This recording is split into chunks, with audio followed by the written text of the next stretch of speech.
Well, good morning, good morning, good morning. It is a good morning. It's Saturday.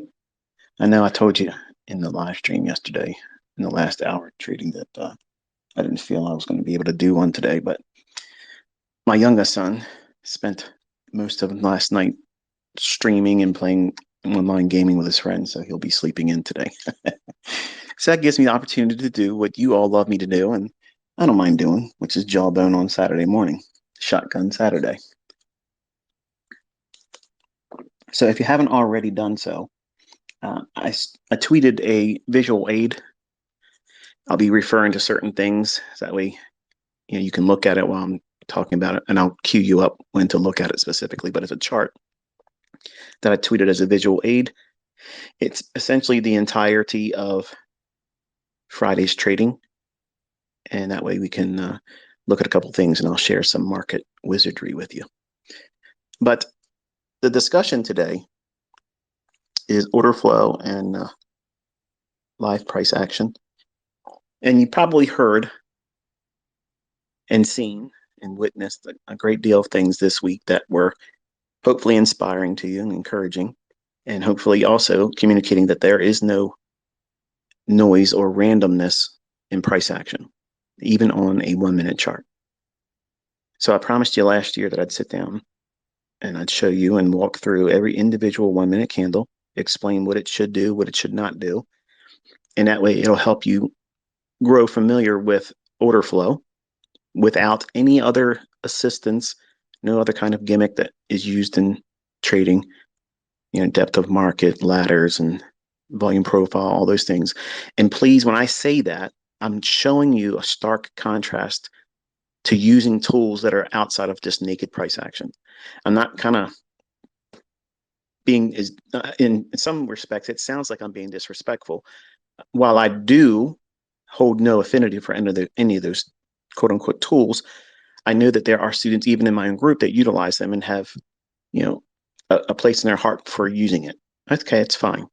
But there is no necessity to use those tools. So when you see me dress my chart up and put what I call as lipstick on it, um, it may be simply a rectangle as a visual aid, or I'll put little line segments in there, basically drawing reference to a liquidity pool above an old high, below an old low, and or like a fair value gap or volume imbalance, something to that effect. Other than that, there's really nothing on my chart. And this week, we covered several things intraday. I talked about, again, and utilized the importance of knowing what that new week opening gap is. And that is always going to be Friday's closing price to whatever the opening price is on Sunday. And it's just really interesting to see how everyone's like really alert to it now, because it's been there the whole time, but none of you have paid any attention to it. It's hidden because it's not based on some kind of indicator. So you can see how we've been in consolidation, and I'm speaking specifically as it relates to the S&P market, but largely the market as a whole is in a consolidation, and we're likely to stay in that consolidation for a number of weeks, maybe a month or two, and that's okay. It's fine. And I think everyone's watching a little bit closer about what's going on with Russia. And we may see some kind of escalation and all that stuff.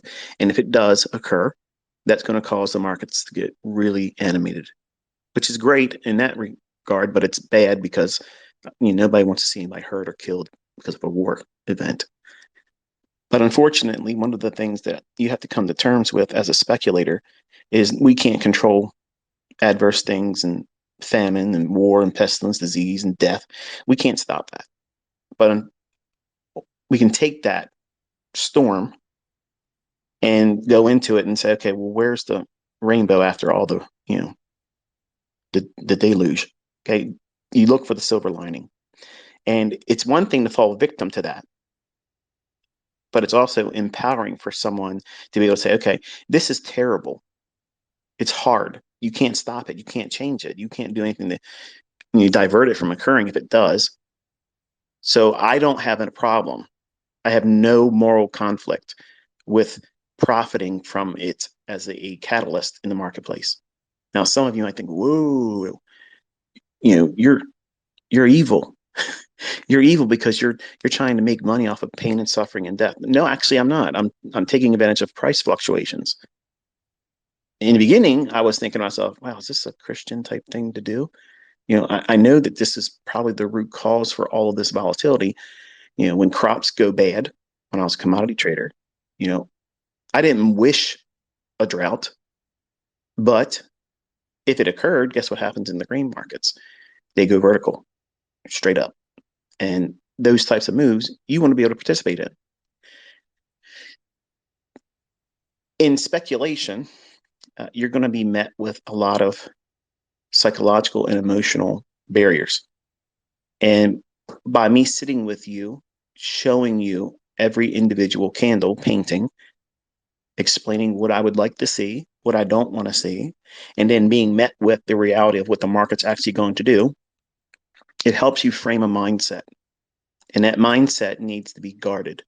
That means your attention needs to be guarded. So when you're looking at social media, like when I'm tweeting, if I'm calling the market through Twitter, which I don't think I'm going to do very much more of, I've really grown comfortable with the idea of doing the live streams because I don't have to do any kind of real heavy editing.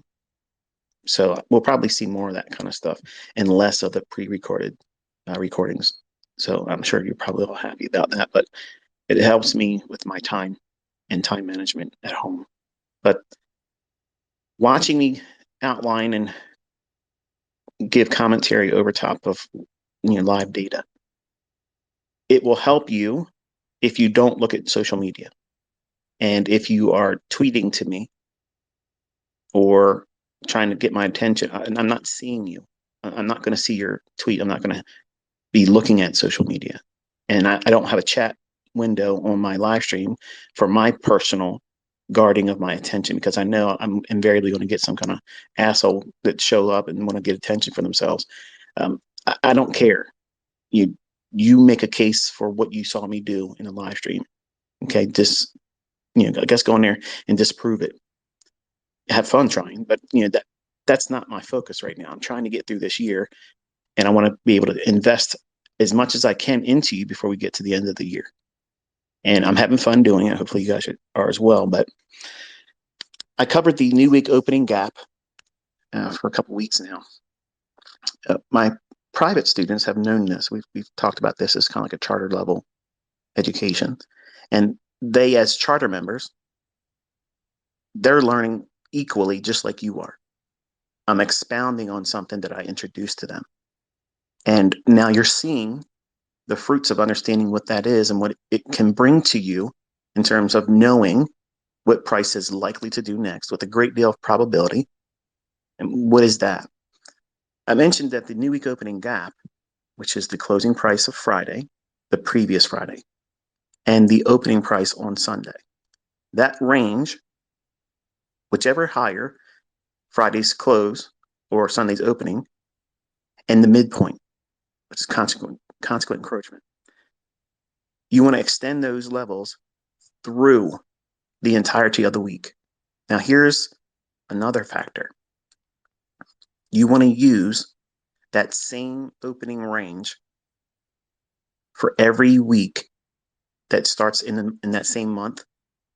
The algorithm will refer back to that within the same month. Now, there's a little bit of an overlap too. What happens if you're using, for instance, like we're in the first and second week of February?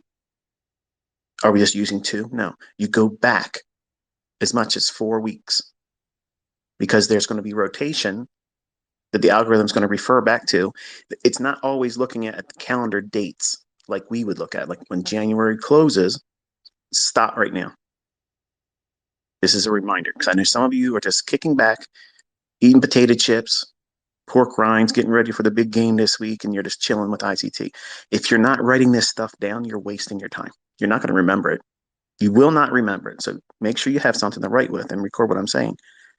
But you're having basically a rolling 4-week look back. It will, by default, encapsulate a monthly rotation in order flow that the algorithm will refer back to. What do I mean by that? The new week opening gap, starting like this week coming here, when we see the opening price on Sunday, we are looking back the last 4 weeks. So there's going to be 4 weeks of new week opening gaps on a chart. You want to save a profile or a workspace or whatever else you would call it on a platform that's outside of TradingView. Whatever that medium is that you save your charts on, you want to set up a template that is for new week opening gaps. And you want to have the last 4. Now, obviously, you'll have a 5th because you're starting with a new week. So right away, you're probably thinking, oh, this is going to be a lot of stuff on my chart. It's actually not. It's actually not at all. So it gives you a X-ray view of how the algorithm will refer back to old areas of real fair value. That's not to diminish fair value gaps, because fair value is an evolving factor and principle in order flow. Now, when I say order flow, I am not referring to some kind of look inside the candlestick. If you're using this kind of chart, you're an idiot because I used to work at Berkeley's or Barclays or whatever it is. You've seen that guy on there on YouTube. He's always on my videos now. His ads are running on my stuff. But you don't need to have volume or the number of contracts recorded or shown inside of every individual candle. That's irrelevant. You don't need to know that. That is not necessary. But if you want to subscribe to that and believe that fairy tale that something's going to help you, you're welcome to do that. Go right ahead. But that is absolute bullshit. You don't need anything like that at all. You're looking for levels of premium to discount, time-oriented concepts and entry points and targets, inefficiency in price, and liquidity.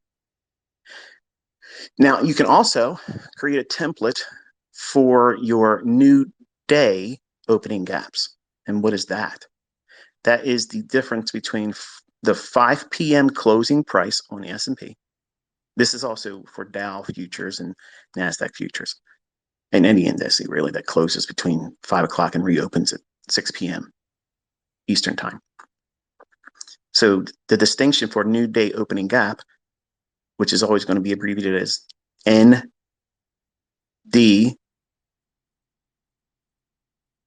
OG. I'm trying to think that I'm saying it right. This is one of those things that you'd never see in the recording. So I'll go back and edit it. I'll hit Control M. I was literally, my fingers were reaching for the Control tab and looking for M, because that gives me a marker on my recordings and I can go back and fix those things. But new day opening gap is the difference between the closing price at 5 p.m. Eastern time, or just simply whatever the local time is in New York. That's why you need to have a clock set to New York time, and your TradingView charts should be defaulted to New York time. Everything revolves around New York time. I know it sounds like a typical American thing. Oh, you guys are arrogant. You think everything revolves around you. Well, the fucking markets do. Okay, and that's just the way it is. I'm sorry. If it was revolving around India time, I wouldn't give a fuck. I would just be trading it based on that's what it is. But I'm telling you, that's what it's revolving around. So 5 p.m. closing price and 6 p.m. opening price. That's your new day opening gap, that range. And you want to extend that out. Now, you want to do that for like the week and the week before. That's about as far as, in my opinion, I'm only interested in that. So you're going to have as much as 10 of them on your chart. You don't want anything else on that template, just that. And you will see by having a template like that, and also a template that has the new week opening gaps, where there's nothing else on the chart. Because if you're trying to bring everything to your chart, you're going to look like you're doing what everybody else in retail trading does. They plaster all this stuff. You ever see those people that decorate their lawns for Christmas? When I grew up, we had several homes in the neighborhood that they brought everything out, and you couldn't even see their lawn at all. It was all these like little inflatable things or plastic ornaments that light up and whatever. It was too much stuff. Well, you don't want to clutter your charts up like that. You want to be able to see price and time, and also how it reaches into these areas of real fair value.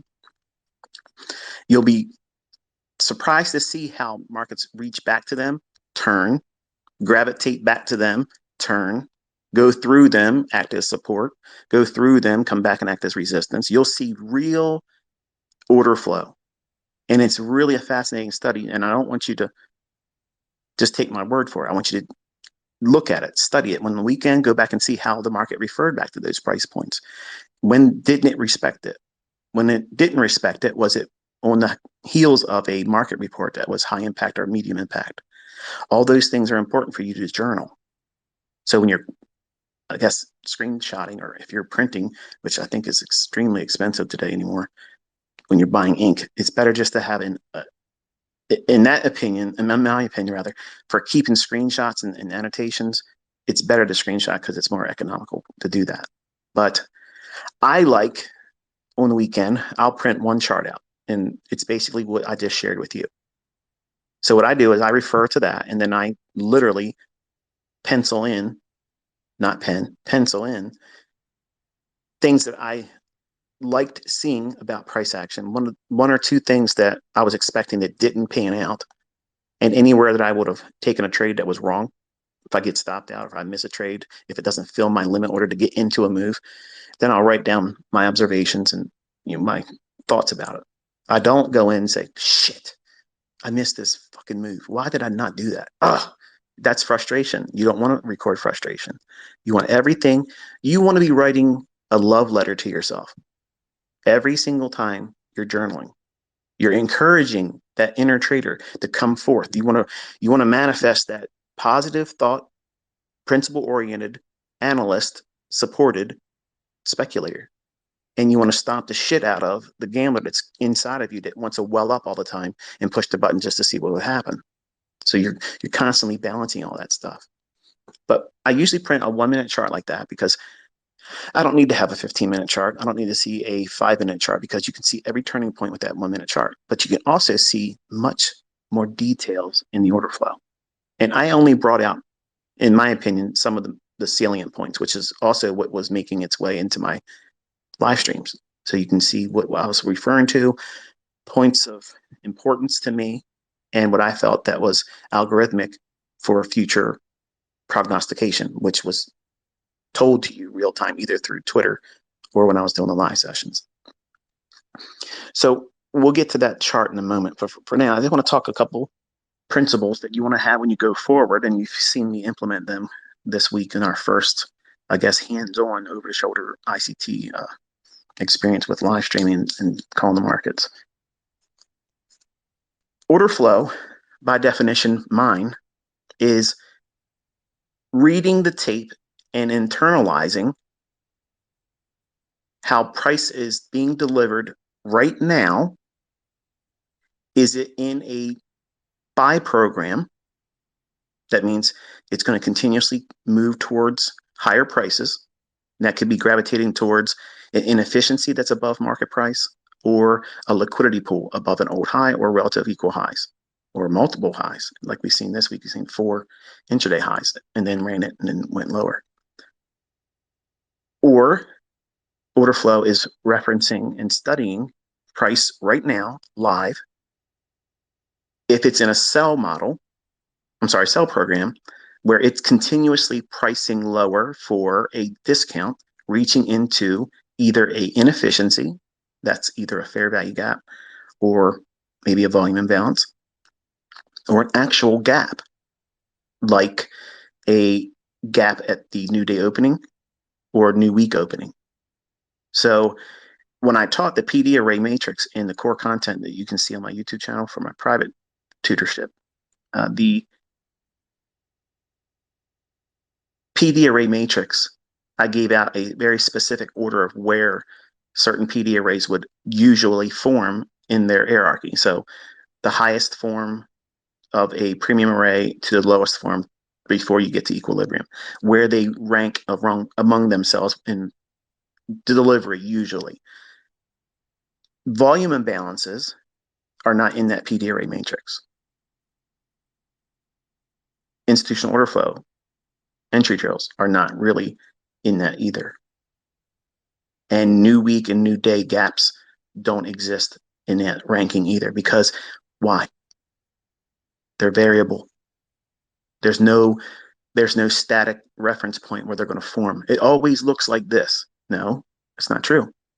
But in a price run from an old high down to an old low, in that range, if you're working your way back up, the PD arrays form exactly like the PD array matrix I gave you in that core content. And you learn that in month 5 content, in case you're wondering where that's at. So just go to the month 5 playlist and go through that, and you'll see all that stuff there. But volume imbalances can occur anywhere in a price run. There's no hierarchy. There's no importance of it forming above or below a fair value gap or a breaker. It literally can form anywhere. And these gaps, because nobody, not even me, nobody knows where a new day is going to open at 6 p.m. No one knows where the market's going to open up on Sunday. So because those are variables in price action and price delivery, you have no idea what they're going to do. You don't know if there's going to be a bomb dropped on some country that's going to cause everybody to wig out and cause all kinds of panic. And that excitement is going to be used. And they'll open the price up extremely far away from the last closing price on Friday. And they will inspire and quote unquote engage and engineer sentiment. So when we're looking at order flow, we're referencing what the retail trader may be expecting in price action based on what books and theory they use, what they're looking for price patterns, like bull flags and head and shoulders and stuff like that. We don't like those patterns. I am teaching you not to draw any affinity for those things except for taking advantage of being against that principal idea. When there's a wrestling match between smart money and retail price patterns like that and harmonic patterns and things like that, they will lose. They will lose every single time if it's against a smart money idea. Now, when that wrestling match begins, you may or may not know at that moment that you should be expecting or anticipating it because you're relatively new. That's the benefit of seeing it over my shoulder. When I'm showing my charts and I'm talking over top of it, I'm giving you that 3 decades and 30 years of experience reading price action. You're seeing it through my eyes, and I'm doing my best, and I may not be effective, as much as I'm hoping to be, as far as articulating what should be happening next and what's going on. But over the year, listening to your feedback and such, I'll use it constructively if it's respectfully given to me. But there's also limitations as far as where I'm going to go and what I'm going to do. So, but real time, watching price, and as price is moving up, let's go back to that analogy of we're looking for higher prices. Let's assume for that moment, price is likely to go higher. It's going up to a premium level. It's going to a buy side liquidity pool. It's obvious the market wants to get up there. It just keeps pressing higher, higher, higher. And what we're looking at for order flow is, do every PD array that I would teach you and what you see me reference in real time 1-minute charts, is it providing support? Is it preventing price from going below 3 PD arrays? A buy program where markets are bullish and we're looking for price to continuously deliver. Delivering is constantly booking and printing new higher highs, not higher highs like in thinking like market structure, like you see people teaching market structure, higher highs, higher lows, higher high. Fuck that. That's too simplistic. That is not what I'm teaching you. You don't ever hear me teaching higher high, higher low bullshit. Okay, that's right out of retail books. Stop that. It's understandable and it's introductory. That's great. What I'm talking about is, does each individual candle, when it expands higher, when you're bullish and you're watching that buy program unfold and it's digging in to higher prices and just keeps printing and creeping up and encroaching on that old high where buy side liquidity pool is resting, where real buy stops are resting. I'm teaching you to look at every individual candle and how it relates to the candles just before it. So it's going to create a small little stair step, and every little candle should support the new one. Every down close candle, I'm looking at that. This is the primary function of how I teach order flow. A bullish market, When the market rallies away and it's reaching to buy side liquidity, I'm watching, does the down close candles support price? That's a primary observation for me. I'm looking at that. By itself, that's going to serve you better than any of the bullshit out there you're looking at. You're looking at level 2 data, you're looking at, you know, ladders and depth of market and volume profile. All that stuff is distracting you from just looking at the candles themselves, because they're going to tell you everything you need to see, and it won't divert or dilute your attention. You're simply looking at, how are the candles relating to one another? Is it continuously giving you constructive feedback that you are on side and expecting higher prices? Now, that's not to say that you won't see a break lower that comes back for a short-term low and takes out a pool of short-term sell stops. That's normal. That's absolutely normal, which is why I teach how you are not to be in a rush to move your stop loss. That's the number one reason why I tell you not to be in a hurry to move that stop loss up. I'm training you to trust and have conviction about where the market's going to go. Your safety net is your stop, but you don't need to have the safety net and training wheels and harnesses all around you because you're going to be too afraid to trade then. You have to step out there and embrace that uncertainty by watching the candles print, and that's essentially booking price.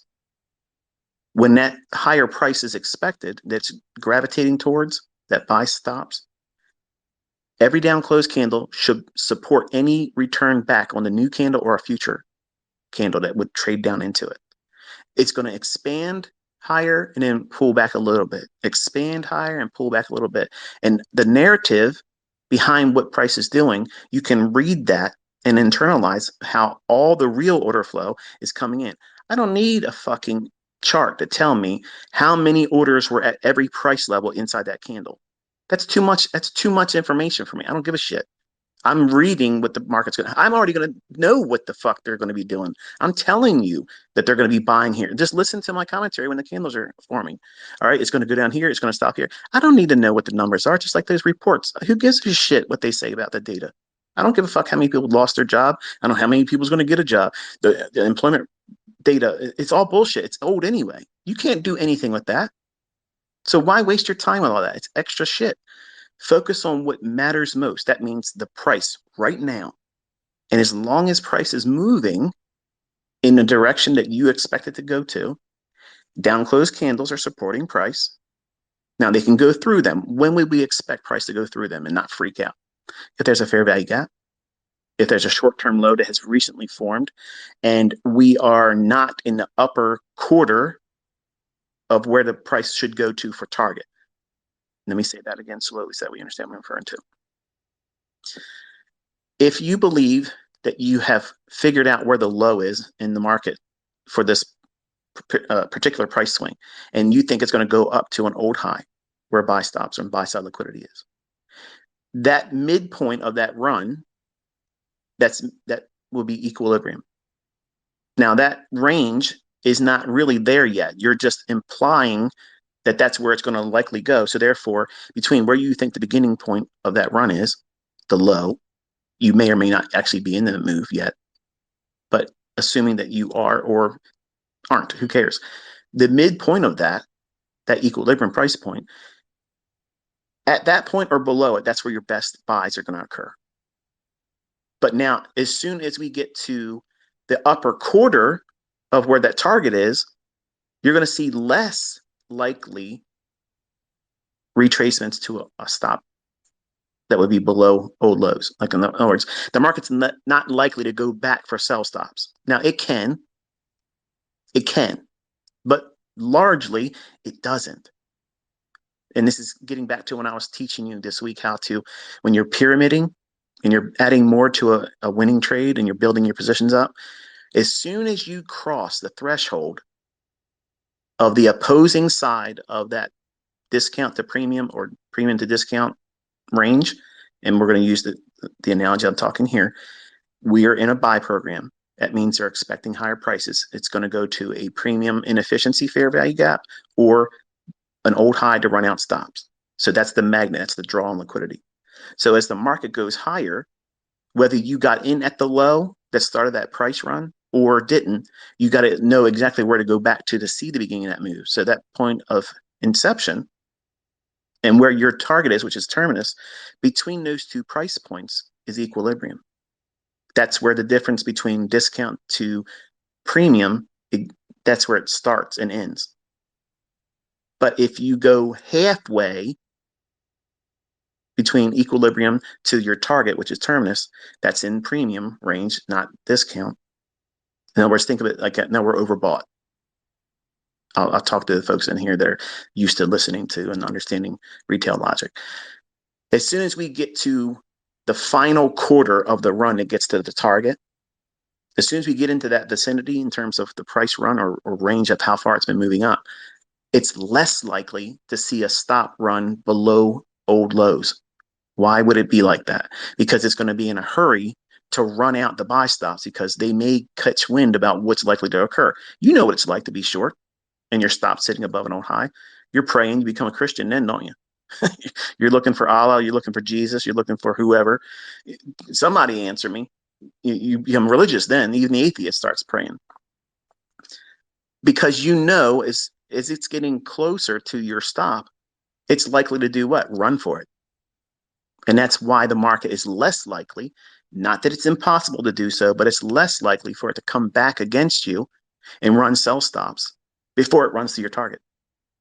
Because it's going to be in a hurry to reprice because it doesn't want to give the opportunity for those orders to be pulled. Close the trade and collapse and reduce the amount of liquidity for smart money traders. That's why the algorithm's coded that way. It's coded to do that very thing because right above those highs, it is not aware of the human aspects of, oh no, I'm scared. Let me just close my trade and protect the stop. For those that are smart, it just knows that once we get to that last quarter of the price run, accelerate. Boom, boom, boom, boom. That's why you see me talking about, and you see me here now this week, and you watch me do recordings of executions. I'm looking for speed. I'm looking for the big range candles expand up and run into that liquidity. Pow. That is a purge of liquidity. Stop calling it a liquidity grab. That pisses me off. It's not what it is. It's a purge of liquidity. So order flow, we're looking at how those candles support one another and how if there's any retracement, it's only going to retrace down to the nearest fair value gap below price. Well, we're in a buy program and it's moving higher, reaching for buy side liquidity. Or every down close candle will support price. Everything I just said, reverse it when you're looking for lower prices. Every up close candle should resist price from going any higher. Now, it does not mean that up close candles, while the market's bearish, can't be breached and traded above. Because if there's a fair value gap above it, it's reasonable to expect that. It doesn't undermine the efficacy of what I'm teaching you. It just means that the market's going to go back and offer fair value to the marketplace, which is going to be identified by you as a smart money trader as a new opportunity to add or enter. If you haven't been a participant in the trade yet, that could be your invitation and means of accumulating a short position at that moment and not be in the best case entry point. And that best case entry point is relative. Even though everybody would like to say, okay, I want to get in at the very low and buy that low, your skill set may not permit that yet. So don't rush that. And I'm seeing folks, bitch and complain about how they are frustrated because they can't get their trade on. You're not supposed to be trading right now. You're not supposed to be trading right now. And you're not listening. You're not listening to my videos. You're not listening to me in the live streams. You're not listening to this when I'm talking to you here. This is in these Twitter spaces, I'm taking you to the woodshed. You're not going to like how I talk to you, but I'm talking to you like a trainer. I'm talking to you like your father. I'm talking to you like your best friend that wants you to do well. And I'm trying to have an intervention here because you're fucking up when you push the button to enter trades while I'm doing what I'm doing.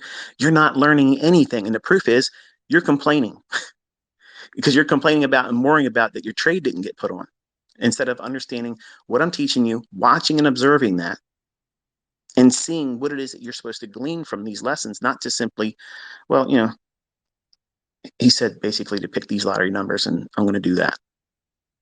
And that's you're doing it wrong. You're being a fool, you're being foolish, and you're being ignorant. You're extending the ignorance that you hold right now by trying to trade on what I'm telling you to look at and observe. And I mean that with every measure of love and respect. I don't want to see you waste this opportunity. And this is the first week. And already there's dozens of you that are fucking up. You're trading. You're using it to use for a signal service. And that's not what I'm intending it to be. You're not going to learn the same way and have all the advantages of not having any monetary attachment. So when you're watching the life price action, you're trying to remove any desire for money. I promise you, there is a stage in this year where I'm going to tell you to go in with your demo account. I'm going to tell you, buy this price right here. I'm going to tell you, put your limit order right here and we'll watch and see it get filled. And put your stop loss right here. And we're going to do this run to this objective here. That is not an invitation for you to use the live account. I'm telling you, if you listen to me and do exactly what I tell you to do and avoid the things I'm telling you to avoid, you will get the best learning experience you would ever get, ever. But some of you just don't want to listen. And it frustrates me, which is why, again, I've been saying, if you've made money taking trades on this shit, don't share it with me. I don't want to know because this makes me angry. It pisses me off, to be honest with you, because you're not listening. And you have to listen. This is important. I'm only going to do it this year. So if you don't take advantage of it now and watch price and understand what it is it's supposed to do, and not worry about how much money you're going to make and get funded or pass your funded challenges, that shit's easy. Look at what I just showed you this week. Every fucking day, every morning session, every afternoon session, I gave you 5 handles each time or more. It doesn't stop working just because you now start trading with a live account or a funded account. But you're thinking that. These candles are going to still do the same shit. They've been doing the same shit for 30 years while I've been looking at them, and they were doing it before I started trading and before I was even born. So the market's going to continuously do these things. So stop feeling rushed. Take advantage of just relaxing, unwind, and enjoy the process. Don't be feeling like you got to have it right now. You don't have to have shit right now, but patience. So when we look at how many opportunities per week, now this, again, in your notes, you're not inviting yourself to expect 5 handles every morning session and 5 handles in every afternoon session. That's too much. 50 handles a week that's a very busy week for someone that would be new, at least using the thresholds that I'm teaching you to work with. You've also learned, if you've been paying attention, that 5 handles is relatively easy to see when you know what you're looking for. But price runs can go more than that. And by doing what I'm teaching you to do, you will observe the times when it's going to be more than a 5 handle run. What does that mean? Well, how do you know that? Go to the visual aid I gave you. I'll give you a moment to get that loaded up on your device or computer.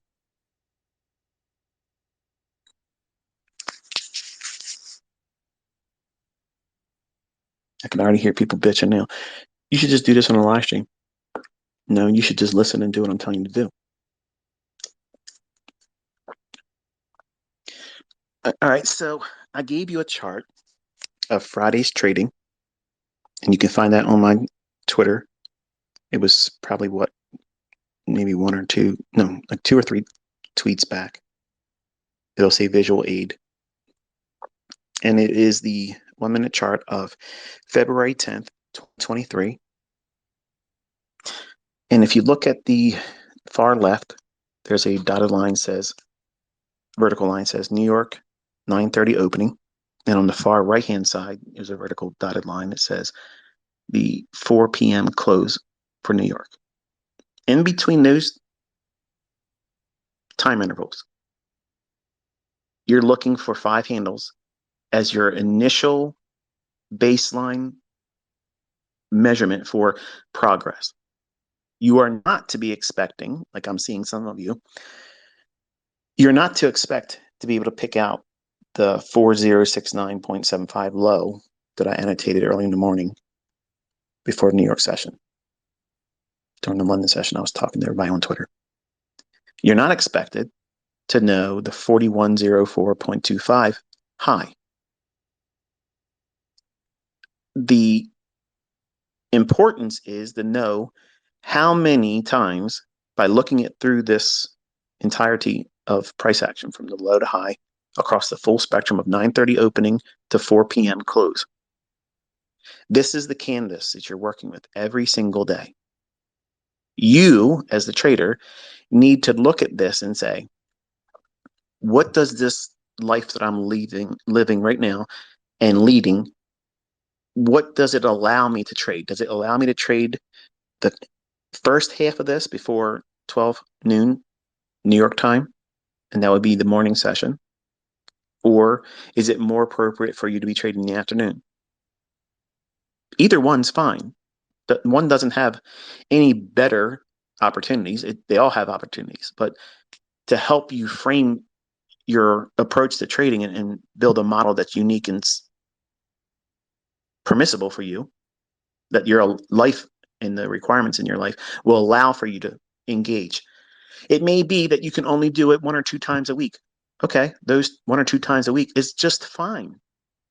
That's fine. Because once you start doing this, okay, because right now you're saying, my job, man, it just won't let me do it. I have school. My wife doesn't really support this idea yet. My husband, he thinks this is bullshit. I'm not going to try to convince him because I tried. He won't let me do it. And you don't have much time. Okay, that's fine. All that shit goes away when you start making money. Okay. Once you see that you can pull these setups and opportunities out of the marketplace consistently, your job that you think is the most important thing right now that controls every aspect of your time, that shit's going to fall secondary.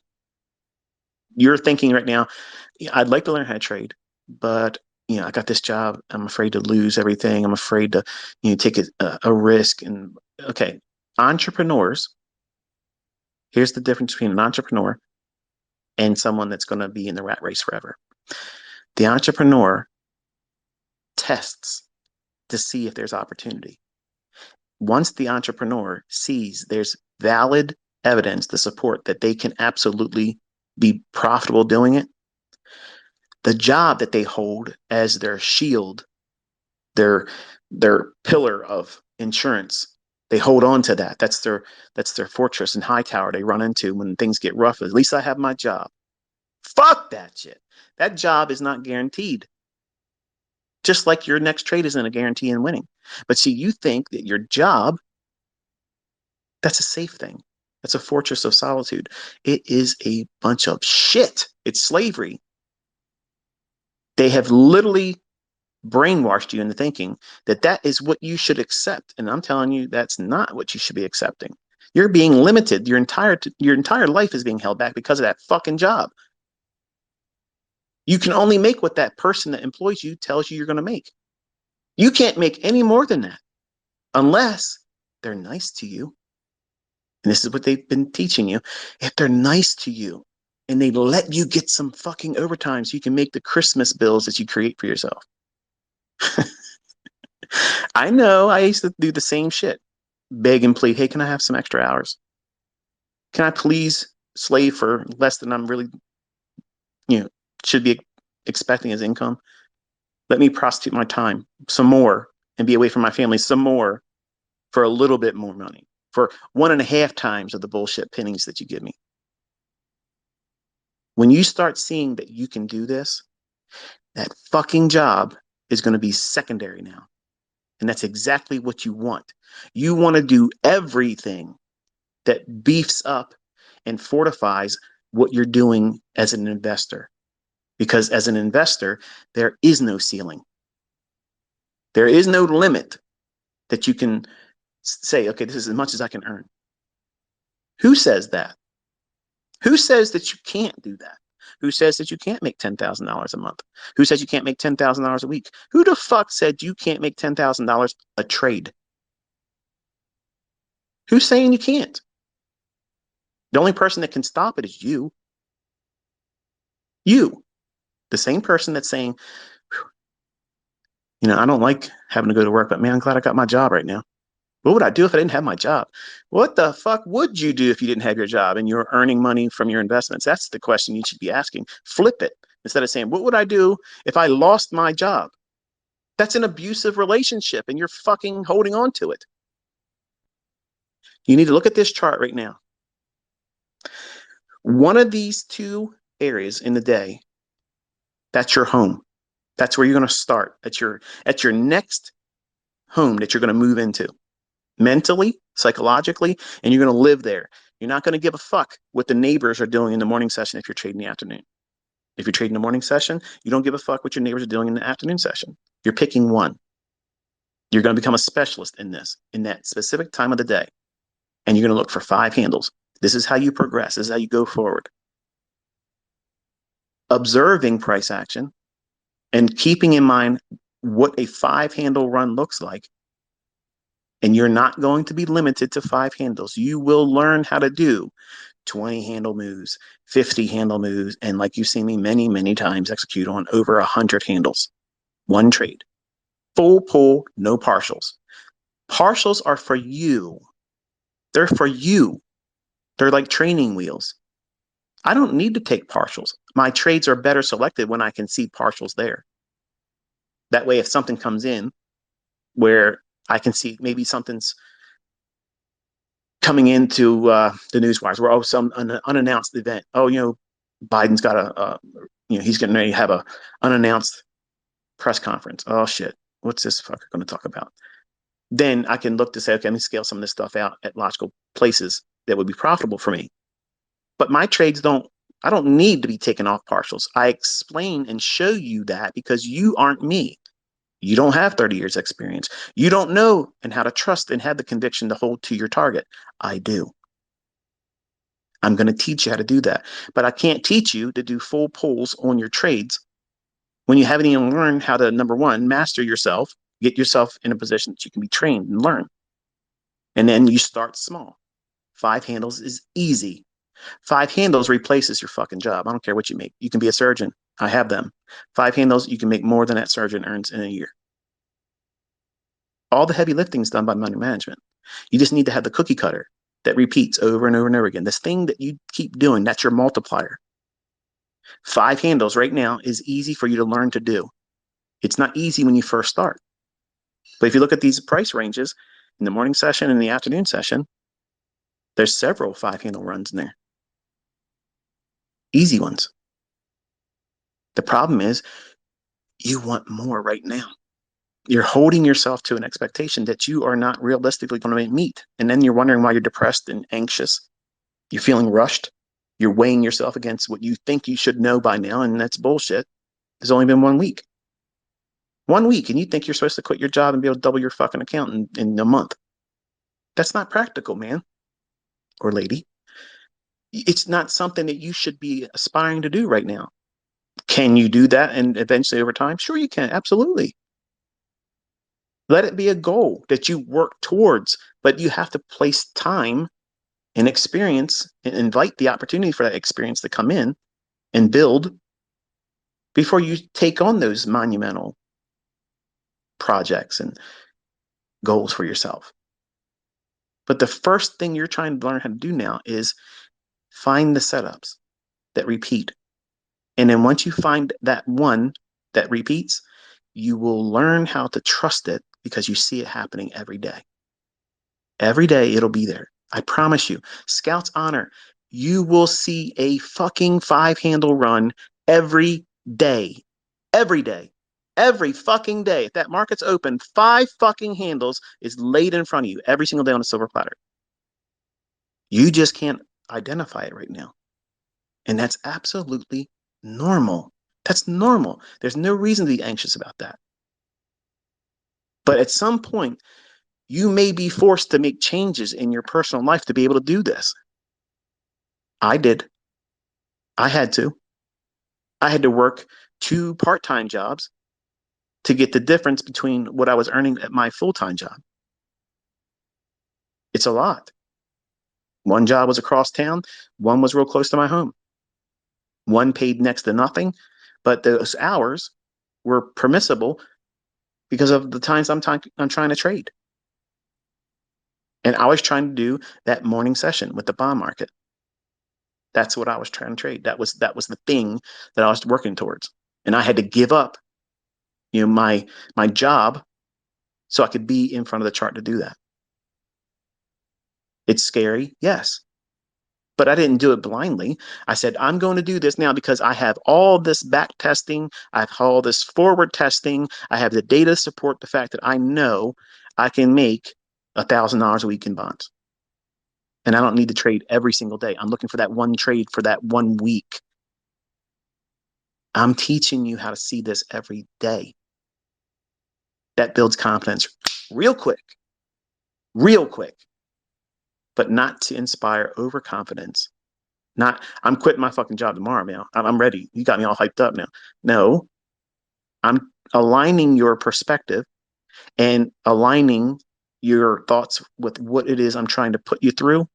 So that way the experience itself will be the educator.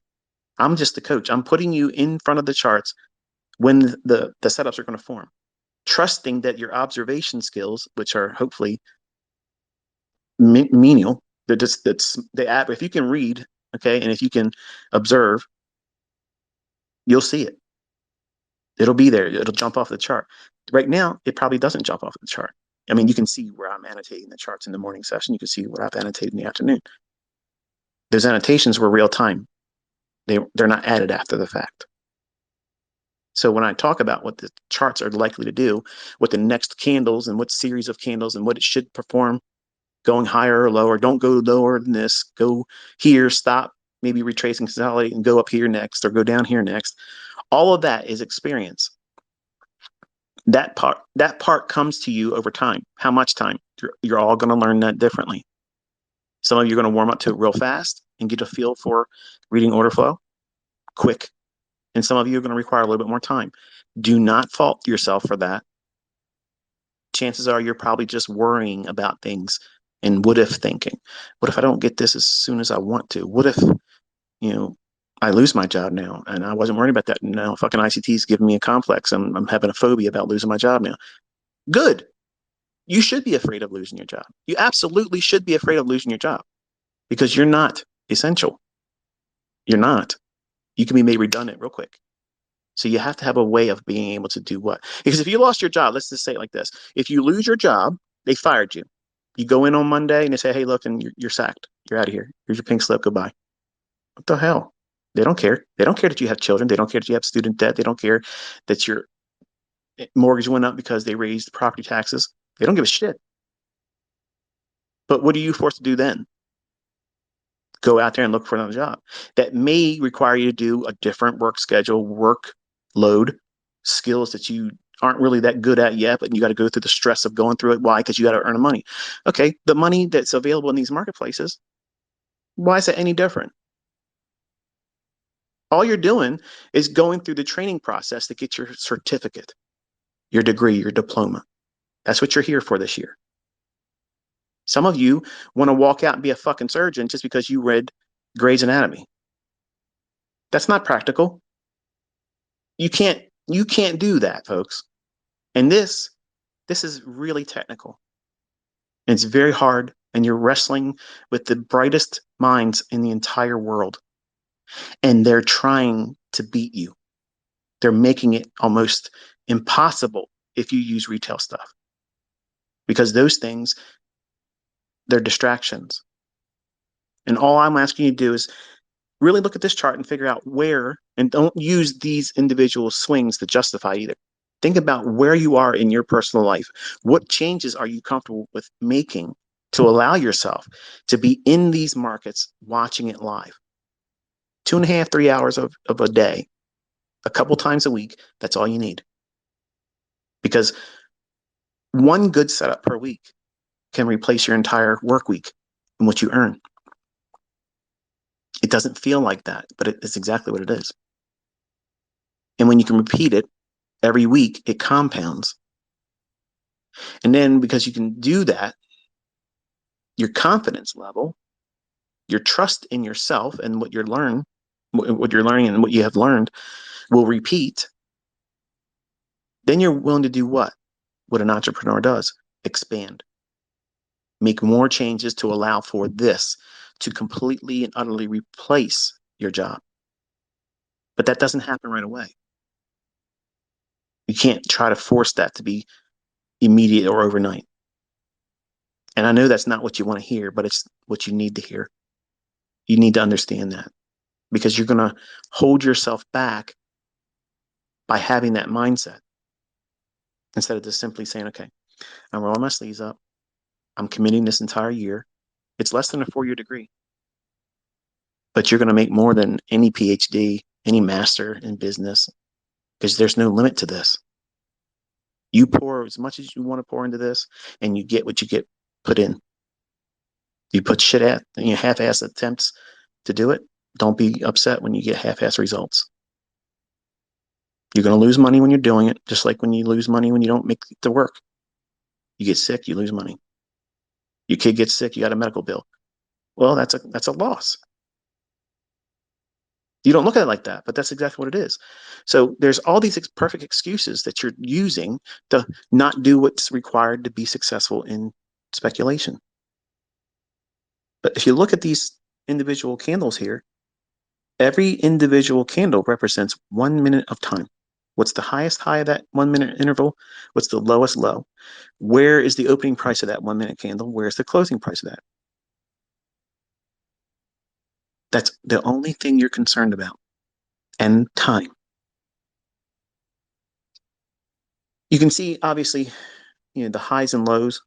If you're looking at your chart, okay, Patrick, uh, Patrick Wheeling, I'm saying this to you. When you're showing your charts and when you're looking at charts, you want to have this much on your chart. I know you're probably zoomed in to help your viewers look at it, but if you're not looking at your entire day like this, and the rest of you also, when I'm looking at my 1 minute charts, I have a 1 minute chart that's just like this. I have a lot of screens. But if you're looking at price and you don't have this much real estate in terms of the candles, you don't have enough. You're too zoomed in, and it's like looking at the forest with your nose right on the tree that you're closest to. Can you see the forest? No. So you have to be able to see and internalize where liquidity is. Where is the morning session highs? Where is the morning session lows? Where's equilibrium on the range that's already been formed for the day? Where's the liquidity pool that's just beyond what your chart's showing right now because you're too zoomed in and you're surprised? Like, oh shit, what just happened? Why the hell did that just happen? Where did that move come from? You're never going to hear me say, and you've watched me do it now. Do you ever hear me say or hear me show a manner like, oh, what the fuck? Oh shit, where the fuck did that come from? I'm not surprised. I'm not fucking surprised. I'm expecting, I'm anticipating. I'm already in the future waiting for price to get to where I am. You're going to get to that point too. You're not going to be surprised. You're not going to be gasping in panic and having anxiety attacks because you're watching real-time price action. You want to anticipate how price is going to deliver based on the concepts that I'm sharing with you. And over time, you're going to get better at this than you probably expect to. And that's going to be a wonderful testimony that I can't wait to hear from you when you share it. So let's get into the details here and give you some practical things to look for. Obviously, I gave you the 4069.75 low in the London session, near the end of the London session on Friday, before New York session even began. And I'll show you all that detail in the analysis in the charts on Sunday. So that way I'll show you where that price level came from and why I felt confident in sharing it with you. And then now I'm going to talk about the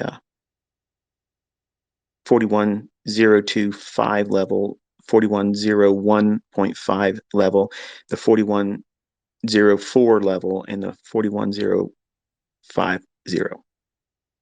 That is a layered area of liquidity above what? If you look at the 130 highs, and in your chart, it's going to be real close to where I have where it says high of day. Go down a little bit to there's a little red line and go to the right end of that red line segment. That high right there at 1330, which is 1:30 New York local time. That high is relatively equal to that of the high that was formed between 10 o'clock and 10:30 in the left-hand side where it says buy side liquidity. The fact that the 1330 high running above 4100 breached the high that was formed between 10 o'clock and 10:30 on the left-hand side where I have buy side liquidity, that in itself is too shallow of a run. Notice how it just went up there a couple times at around 1:30, ahead of 1:30. Just a few candles went up there, and then we moved from that high down to around 40.82 at 2:30 in the afternoon. See that? When that retraced, I had a stop loss on my one singular account or one singular contract in my account, and it went to 40.84.50. That was where my stop loss was. And I was willing to let it come all the way back down there or see my limit order filled at 4101.50. Now, the high of the day, right around that 130 high, was exactly 4101.50. But the difference between the bid and the ask wasn't allowing that limit order to be filled. So the lion's portion of the trade that was taken and accumulated around that the largest rectangle that's pink between 12 o'clock and 1 o'clock, I was going long in all that. Using that fair value gap high as support, expecting it to rally, and then using the longest blue rectangle in the left-hand side of the chart between 11 o'clock and 13 or 1 o'clock, waiting for that to see price rip through that and attack the buy side liquidity resting around 40.95. And it dug into that and then reached up above the highs that was formed between 10 o'clock and 10:30 in the morning. That shallow little run and that deep retracement all the way back down into 40.82 and a half or so, whatever it was. Basically the 14:30 low, 2:30 low in New York local time. I felt that we would potentially run that 4100 a little bit more meaningfully because it's Friday, because they left those highs, because the bump above it at 1:30, which is the 13:30 time at the bottom of that chart, it only went above it a little bit. So because that's a high of day, and it was only ran out shallow, little bit above the previous high, it was formed at 10:30. That means there's going to be what? Traders feeling very confident that it's not going to go up there. So what's going to be residing above that? Buy side. More buy side. And it's going to be above the high that forms at 13:30 or 1:30 in the afternoon, New York local time. So we would be expecting it to go above that. So now fast forward to 14:30 in time at the bottom of the chart. That's 1:30 New York local time. That low at 14:30, which is around the price level of almost 40.82.00. The high prior to that low, which forms between 1400 and 1430 per time, so 1 o'clock and 1:30, I'm sorry, 2 o'clock and 2:30, there's a short-term high that formed around 4090 price level. This would have been so much better if you just would have done this on a live stream. I know, I hear you bitching. This is better for you to learn this way. I'm putting you in the chart instead of just casually Netflix watching me. That price leg from 40.90 or thereabouts between 2 o'clock and 2:30, which is represented in this chart by 1400 to 1430 in the time axis at the bottom of the chart. So price level 4090 high down to the low at 1430 or 230 in time at 4082. I think it's a quarter there as the price low. If you take your Fibonacci on your charts, and this part may not be applicable for you, but you want to write this down in your journal because you want to test this now. That low up to that short-term high, so the low at 1430 time or 230 to the high formed between 2 o'clock and 2:30. If you take your fib and anchor it to the low all the way up to that high and use your fib projections, and what projections are they? I've already shared it multiple times on the Twitter, and I've also shared it multiple times on my videos. You're going to be placing it at the low at 4082.00, and that candle's low is going to be exactly at 14:31. Okay, so 2:31 New York local time.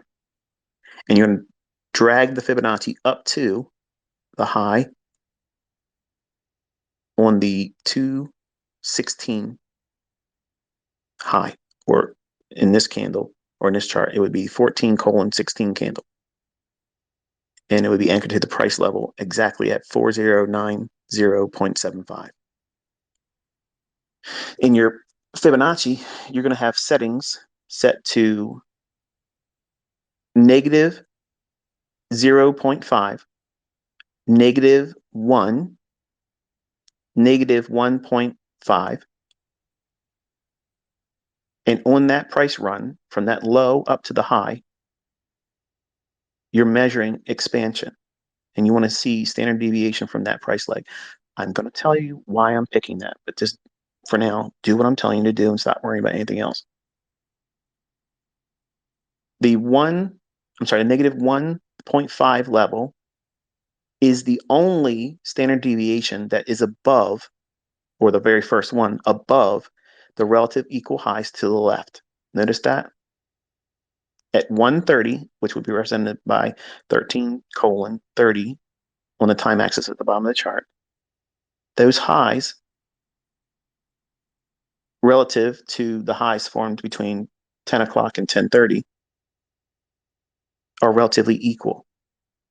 So the standard deviation between the 2:30 and 2 o'clock high in the range I just gave you on the chart, don't worry, you'll get it. I'm gonna send you a screenshot after I'm done this, and I probably shouldn't have said that because now you're gonna get lazy and say, fuck it, I'm just gonna not do it, and I'll look at what you share on Twitter. The first standard deviation above those relative equal highs, if we're measuring standard deviation from the low at 2:30 to the high at 2 o'clock, comes in at negative 1.5. Notice that. The price level for that standard deviation, negative 1.5, comes in exactly at 4104.00. Notice that? When I was watching and talking to everyone live streaming yesterday in the last hour of trading, I was talking about how I wanted to see those highs ran out and the buy side above that be purged.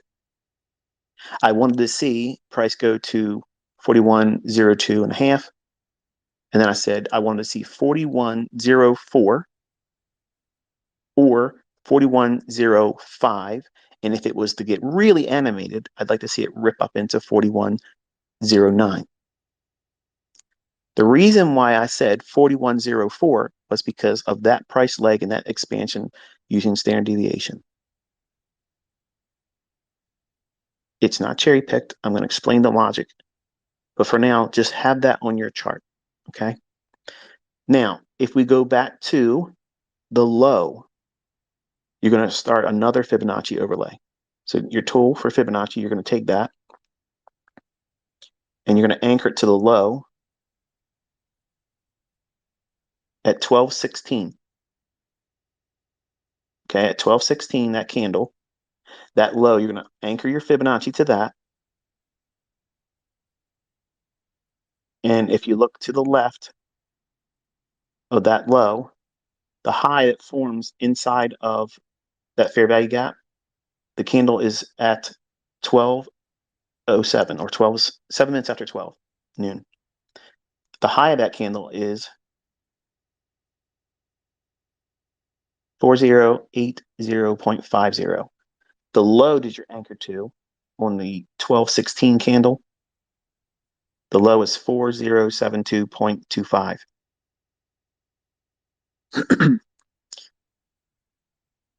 The first standard deviation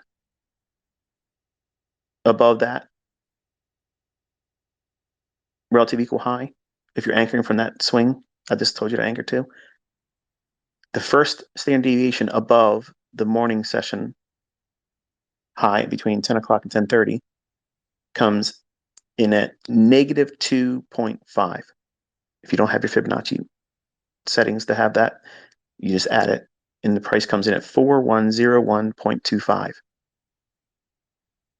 Now, I felt that we could potentially sweep above that because it's standard operating procedure to see it expand a little bit past it. So that's why I was calling 4101.50. And that's also the reason why my fill wasn't activated, because of the difference between the bid and the ask. So my limit order that was sitting and residing at 4101.50, it printed that price, but it didn't offer me the exit. So it went there, it had two candles, it printed it, and those candles were at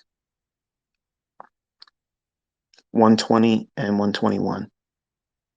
Those highs being at 4101.50. Precision, yes, but sometimes when you're so precise, the the downside is your limit orders. If you're trying to be too particular, like I was trying to be Mr. fucking know-it-all this week, clearly, and sometimes I don't get the benefit of that precision because I'm trying to be too razor thin. That's okay. So now let's go back and look at the next high above that buy side liquidity pool from 10 o'clock and 10:30, those highs where I have the buy side liquidity annotated on the chart. And then the highs formed at the 130, or not really 130, 125 and 120 highs. Those two highs are relatively equal. If we were to expand further, say it was going to expand further than 4104, where could it expand? Well, look at the first low we just anchored to from 1216 candle, the lowest one in the noon hour, up to the high of the candle at 12:07. Okay, 7 minutes after 12. That measurement we just anchored the fib to, look straight up from there. The first standard deviation above the relative equal highs where I have the buy side liquidity pool annotated, that is negative 2.5. The next standard deviation is what? Negative 3. 4105.25. So when I was talking about that live session, last hour trading, how far can it go above the buy side liquidity pool? 4104 and or as much as 4105. And I was willing to eat the quarter point difference there, because if it's expanding above the buy side liquidity, it might just get to the 4105 even level and stop there and not go to the 2025 quarter tick. So that's the reason why I was telling you 4104 and 4105 yesterday. And if it was to breach above 4105, then it probably could expand to 4109, which would be 1 point or one handle below a round number, 4110. So now we're going to get a little bit more specific. If you look at the low on 242, the low at 242, which we represented by 1442 on the chart, you're going to take your Fibonacci and anchor that low, and you're going to draw up to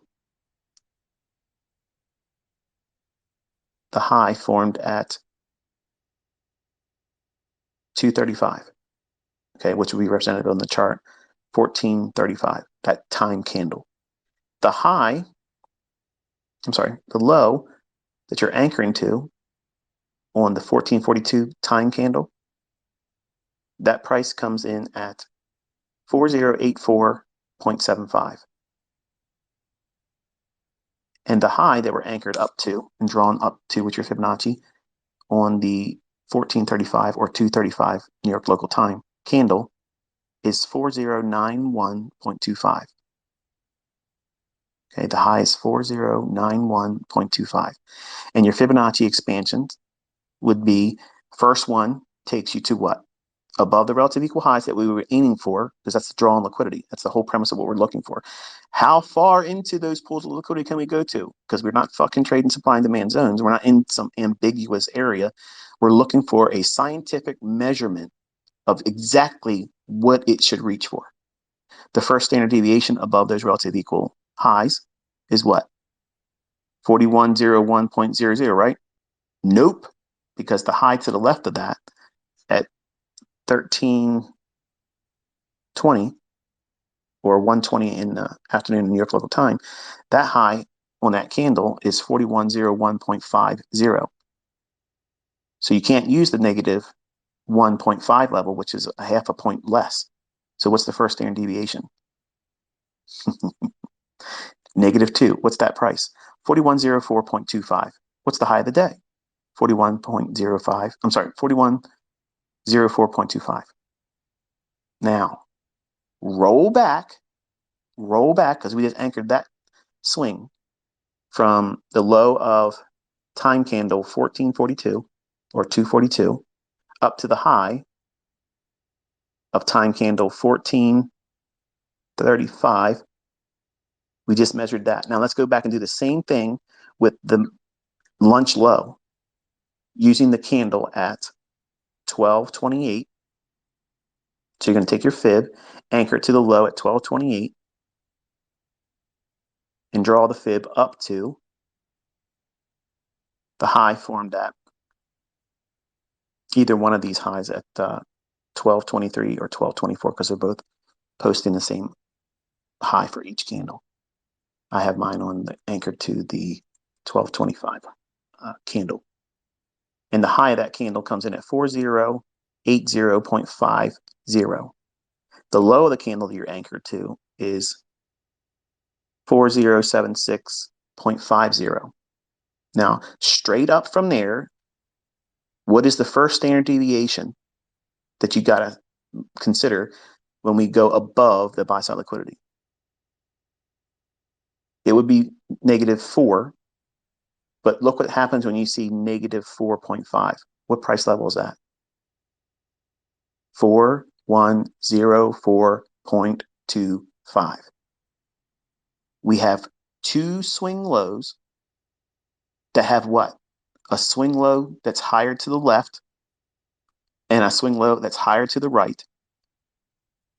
Meaning what? We're looking at real market structure. Okay. This is institutional market structure. This is how the algorithm differs to what swing high and what swing low. I know some of you are flipping the fuck out right now, like, oh, holy shit. Yeah. Let's go deeper. We have two convergences at 4104.25 at two specific swing lows. We have a swing low at what time? What time? At 2:30. And we have the lunch low at 12:16. The 12:16 low, if you just go back a little bit to the left, you'll come to the low that's formed at 12:03. So the time candle at 12:04. That low comes in at 4075.50. So you want to note that low, and then the lower low that's formed at 12:16. And then there's a higher low to that low to the right of it at 1228, which is what we just measured. Do you see how that's a swing low? If we look at low, lower low, higher low, that is a fractal. It looks like an inverted head and shoulders, right? Not that I like head and shoulders patterns, but that's helping you reference that. And we have a standard deviation of -4.5. which calls for what price level? 4104.25. Now, applying that same logic to the low that's formed in the afternoon. Oh, ICT, you cherry pick. Yeah.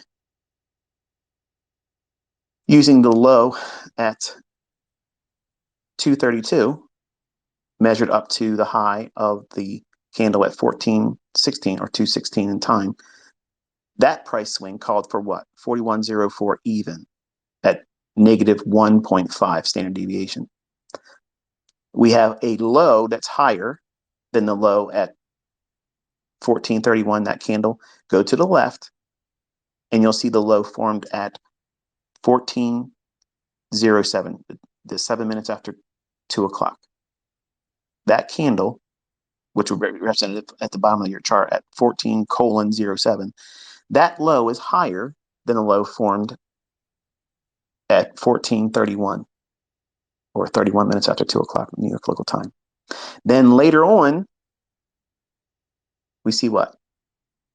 The retracement down into the low formed at 1442 candle, 14:42, or 42 minutes after 2 o'clock New York local time. We measured the fib from that low up to the high formed at the candle formed at 14:35, or 35 minutes after 2 o'clock New York local time. Calling for what price? Standard deviation -2, 4104.25. So we have two price levels agreeing exactly within the context of a low, a lower low, a higher low. So we have real market structure that's institutionally graded, and it's calling for a very specific price level at 4104.25 that's above the buy side liquidity pool between 10 o'clock and 10:30 in New York local time. And then the high formed at 10:20, what is it, 20? Not 10, I'm sorry, 13:20, or 20 minutes after 1 New York local time. So those relative equal highs formed respectively. There's going to be buy stops above that. So how far will the algorithm reach for? You just can't simply take one Fibonacci tool, lay it down on something and say, okay, here's my target. No. Look at the lesson on standard deviations for Forex, where I'm teaching in, oh, good grief. I have so many videos. I don't know exactly which one it is. I'm sure somebody in here that's been really astute about keeping records of where things are in my core content. I'm teaching standard deviations with the Asian range, flout, and central bank dealers range. I'm taking you to market structure here, where it's not anchored to any specific time per se.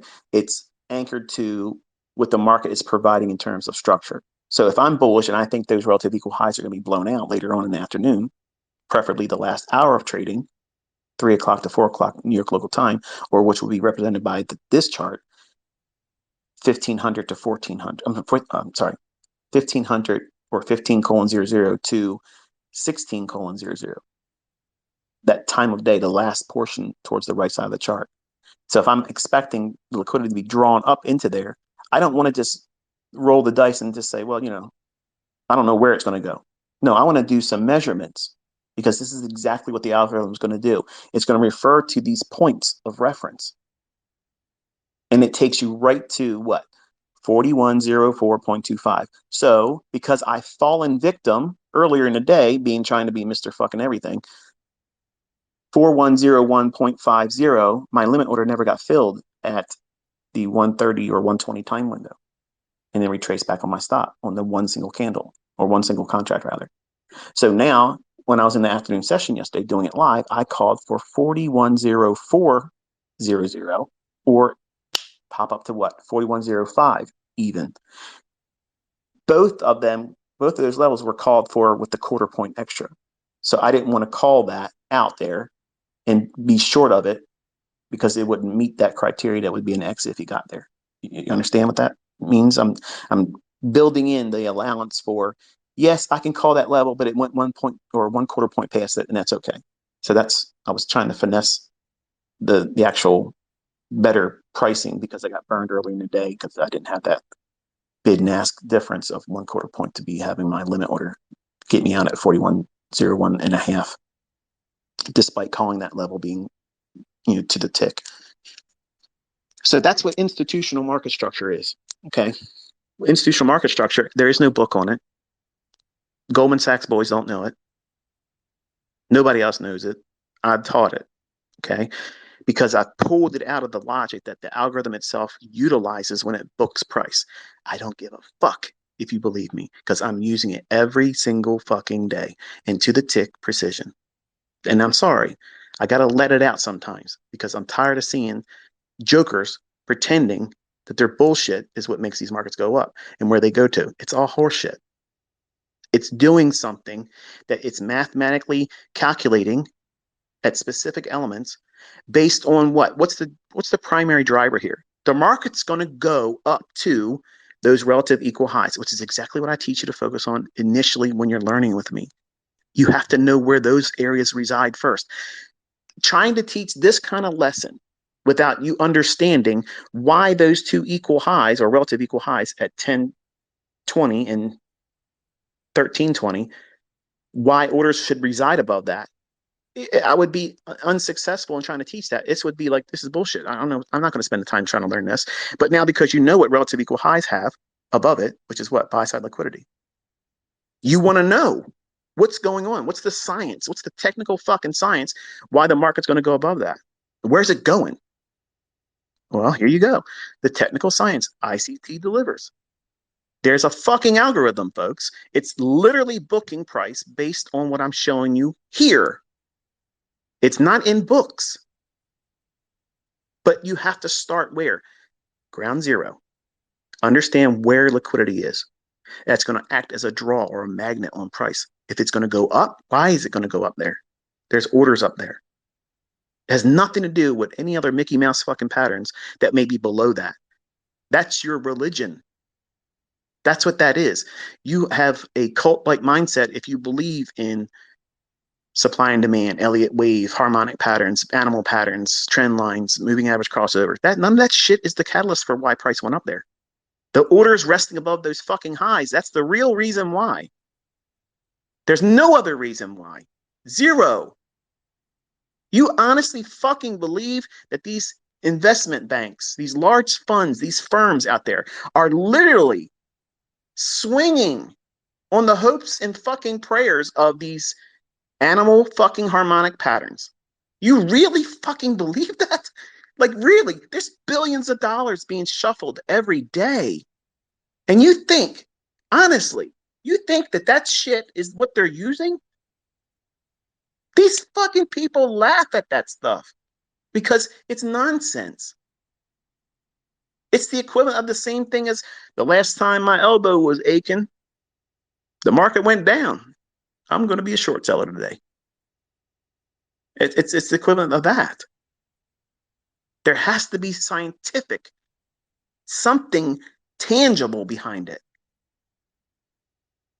And you may not agree with an algorithm being here.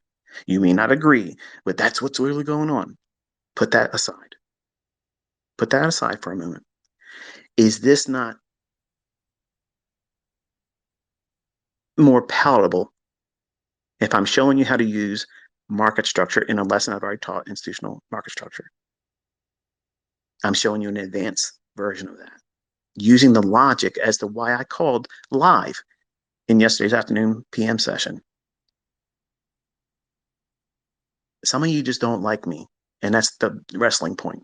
Some of you don't like me because you can't keep up with me because you're an educator and trying to sell shit, and you want to try to kick shit in my face and try to mar my image and stuff. Fuck all that. I don't give a fuck. You're not stopping nothing, but you're wasting time and energy because you could learn how to do this and be better and never have to thank me for it. You're wasting your time. I'm not wasting mine. I don't have to do this shit. This is my stuff. I codified this stuff. You're all benefiting from your winning trades because of what I've done.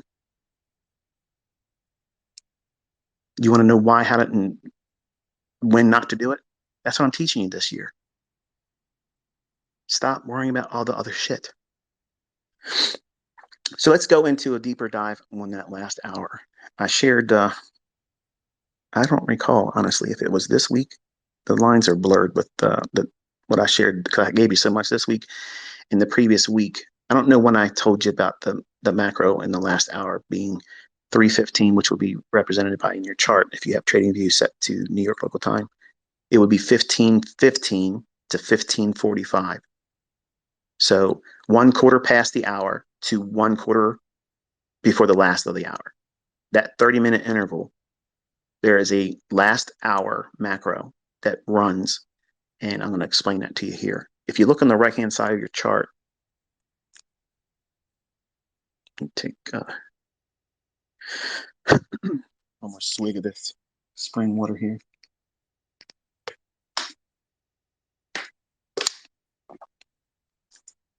Are you enjoying this kind of lesson? I don't enjoy getting yelled at. This is some bullshit. You want to learn how to do it, right? Well, listen to good medicine. Doesn't taste good, but swallow. Final hour macro. There's a little rectangle I have annotated in the price action. The largest lower blue rectangle, it's anchored to the candle at 14:48. Okay. So that fair value gap is extended to the right. I had that extended right over in the live session yesterday, and I was watching and observing and seeing because we had all of the volume imbalances in that segment of price action that is seen between the high of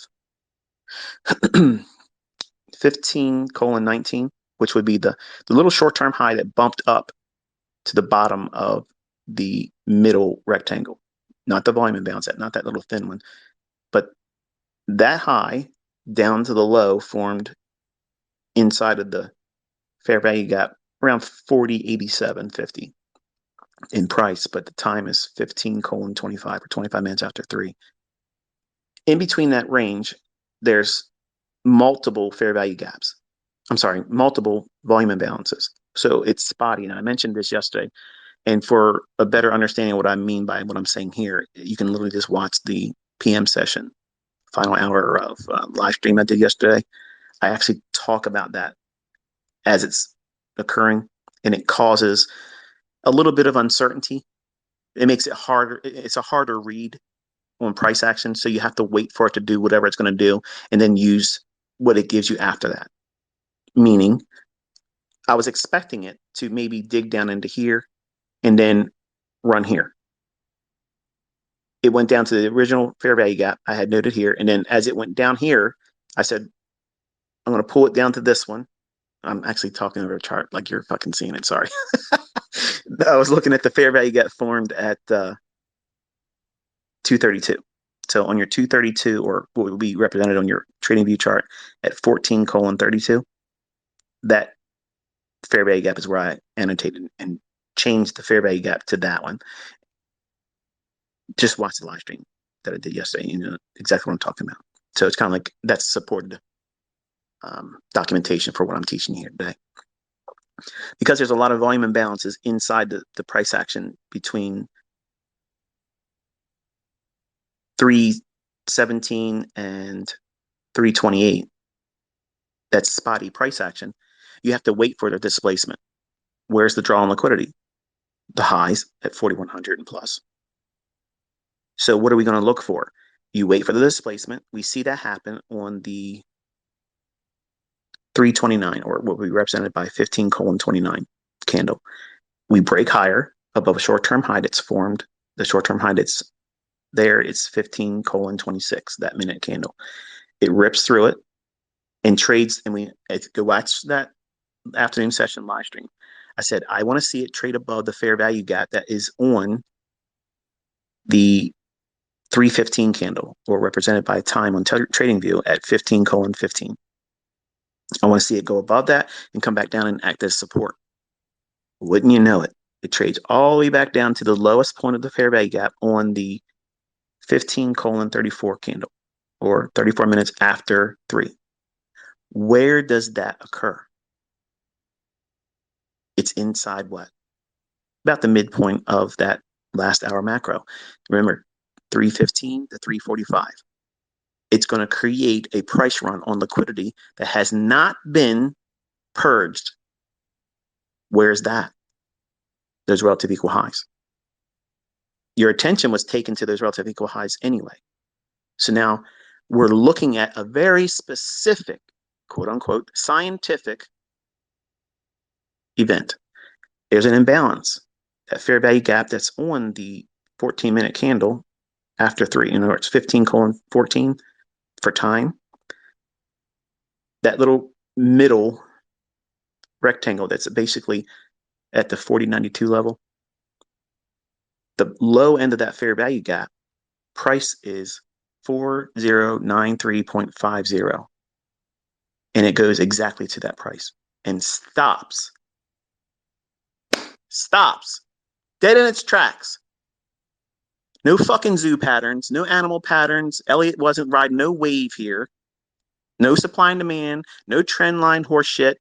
It's very specific price points. Very specific. Technical science.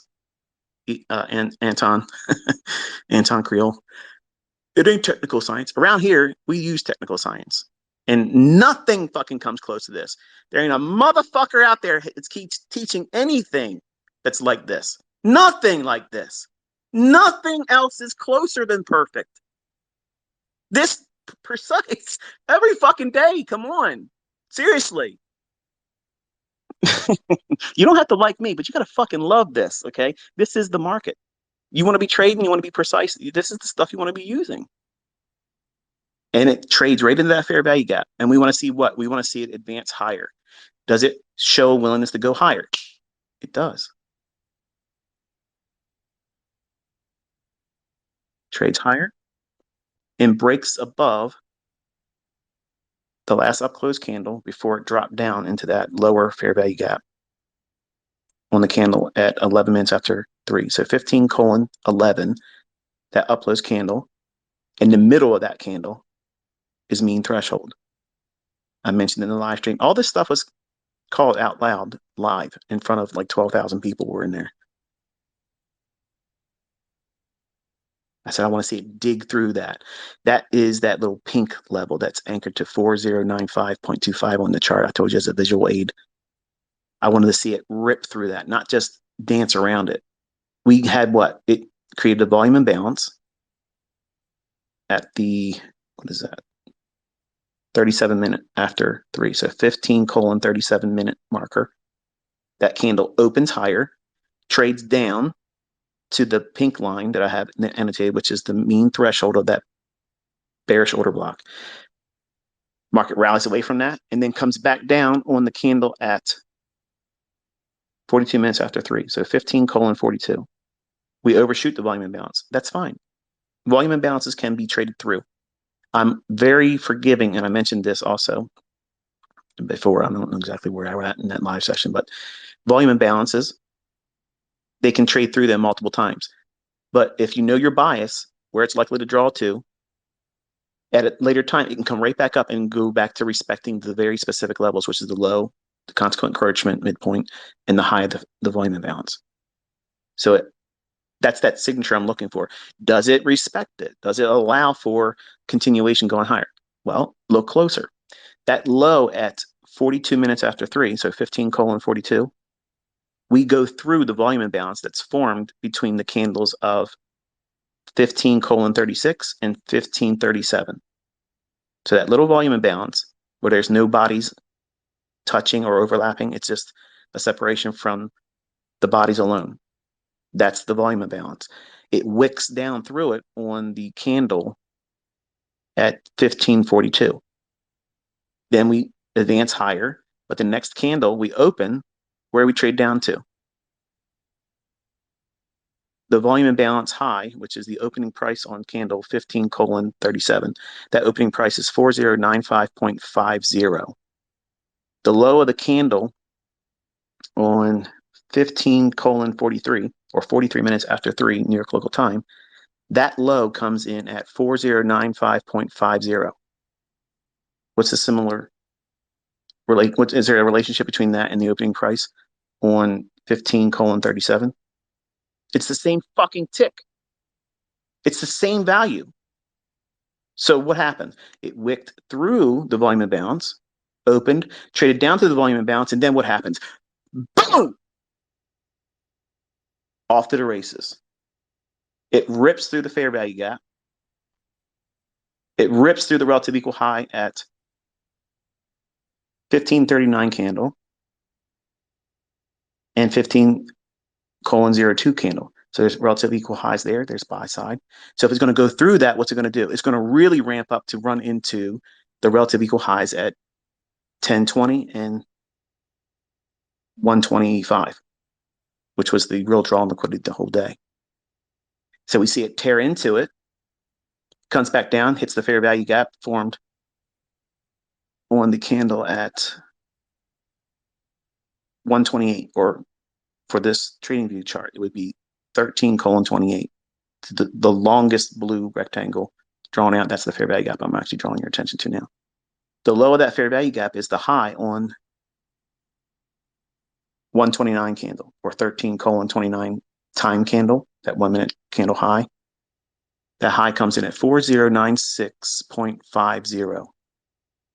The low of the candle that retraces after bumping above the relative equal highs is on candle 15:51.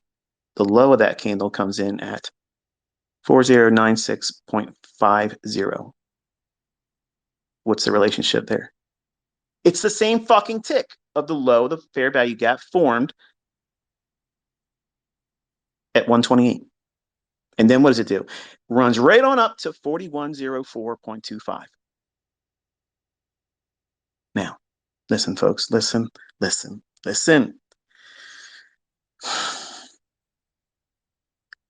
When you have spent 26 fucking years of your life and you look at the market like this every day and you tolerate these fucking imbeciles all over the world that try to troll and they try to fucking make a name for themselves and talk shit, okay? And don't ever bring nothing equivalent to this, not even close. We're not even in the same fucking neighborhood. You are learning the highest fucking form of financial information as a part of speculation. Nothing else is better. Nothing else is more superior to this, okay? This is the shit. This is the shit that Enigma really fucking implements. And you wonder, and you honestly fucking wonder, how am I so accurate? How does he fucking know? I'm using all of this technical fucking science. You're seeing it live. I'm calling it. I'm telling you what's going to happen. Now I'm out here fucking telling you every individual candle. Really? And you still can't fucking believe me? At this point, I don't give a fuck if you believe me. I don't care. I'm having fun. And I know a lot of you today, because you've walked through this exercise, you literally are jacked the fuck up right now. You're jacked up. You're probably vibrating right now. You're excited because there's nothing random in these markets. There's nothing fucking random in these markets. Not one fucking bit of randomness. Nothing is random. Even when there's manual intervention, when a rate announcement or some Mickey Mouse shit that comes out of nowhere, they rip the markets really, really far, but you're going to look real close and see it's just to a volume imbalance. It's just to a fair value gap. It's just a bump right below a low or a high. Everything I teach you, but I can't humanly predict how far a manual intervention or when a manual intervention come in. Black swan event, some kind of unannounced bullshit. That's the inherent risk of trading. That's always there. And sometimes you'll get hurt from it. That's the risk that every one of us assumes when we speculate. So why are you not teaching with a live account? Because I'm teaching in the most responsible manner I can. I know you want me to put you in live trades. I know you want to do this right away and make money because you'll feel stronger. You'll feel more confident. You'll feel more energized and more plugged in, and you'll be more motivated to study more because then you'll be making money.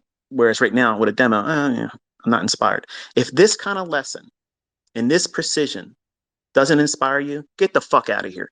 Seriously, get out of here. And if you can think that's disrespectful all you want, you're disrespectful to me as a student because you're coming here half-assed, expecting me to pour everything into you, give you signals, and I'm an asshole because I won't do that. No, I'm not going to give you signals. I'm going to teach you. I'm going to pour my fucking time and energy and effort into making you what you want to be. Independent, not needing me, not needing anybody. That's why you're here. There's no fucking ad revenue right now. Okay? Nothing. I'm doing this because I fucking love it. I love this. This is my whole fucking life. And you're not entitled to fucking learn this. None of this I'm obligated to teach any of you. My charter members that paid me have never fucking seen this lesson before. They've never seen this before. And the attitude that you motherfuckers come here and are disrespectful to me and say, oh, well, you don't do enough. Why aren't you doing this? And why aren't you doing that? Man, listen, you need to sit down, shut the fuck up, and just take notes. You're going to learn everything and more. It's going to be on my timeline, how I want to deliver it. And at the end of the year, you're going to be transformed. You will be a different person. You're going to be a fucking savage. But you just simply have to listen. Just listen. Take notes, observe, record the things I'm teaching because they fucking repeat.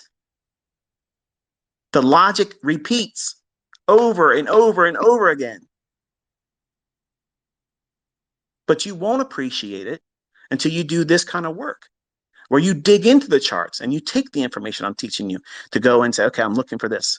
Does it do this? Oh shit, it does. That's exciting, especially when you find it and I didn't tell you to look there.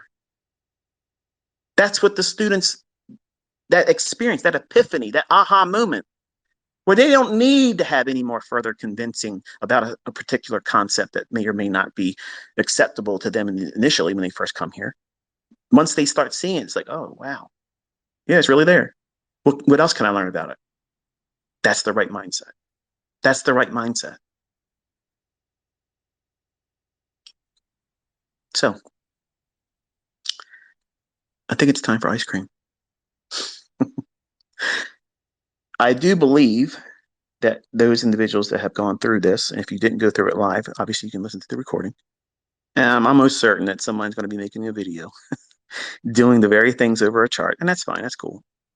But it would be better for you to try to do it in your own chart, and then maybe look at the folks that do this on their YouTube channel, using this as an exercise when they show it to the viewers of their channel, what it looks like on the chart live.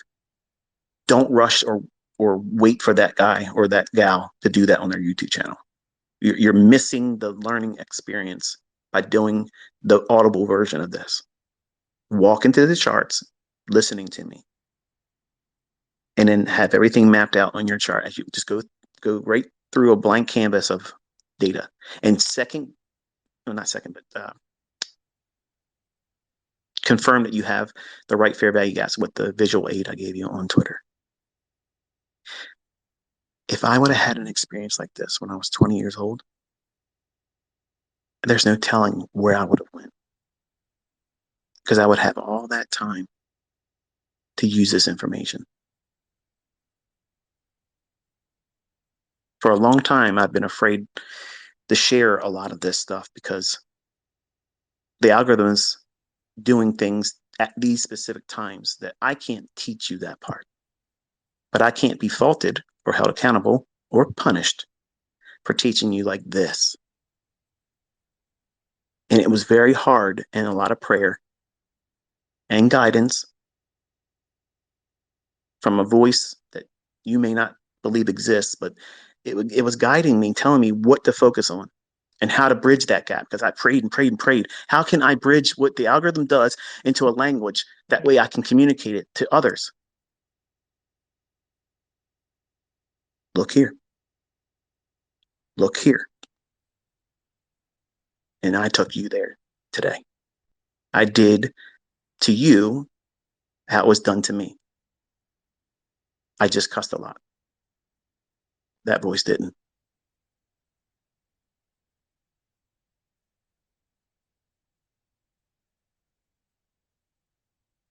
The effort and time and energy that was invested in trying to make a language and seeing things that would repeat. The algorithm does a whole lot more than what I show. I know most of what it's doing, but there's some things that I can't communicate or was ever successful in bridging where I can teach very, very close to what this thing does at the times that it does it. So the things that I have been very successful in doing it, and I believe it's transferable knowledge that you can see it repeats. It's there. That's what my mentorship is. And there's nothing that you can argue about. You can say, you know, I'm a nut job because I'm saying I'm hearing voices. Okay. I don't care. I'm glad that you say those things because I will be rewarded for that. But you can't say it doesn't work.